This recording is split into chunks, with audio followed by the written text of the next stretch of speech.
This is Realme Narzo 50, and today I would like to demonstrate that you can download and install the Opera browser on it. So to start, make sure that your smartphone is connected to Wi-Fi, then launch the Google Play Store, sign into your Google account if you haven't already, then at the search bar type in Opera. Once the needed app is found, click at this green install button and wait for it to get downloaded and installed respectively. As you can see, it does not take a lot of time, so we will not have to wait for too long. Then launch the app.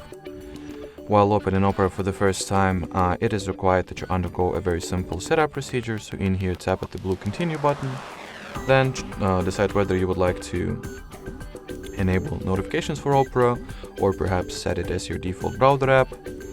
In here, you can also customize the permissions that will be granted to Opera or simply allow everything that it asks for and start using the app already. So that will be it for today.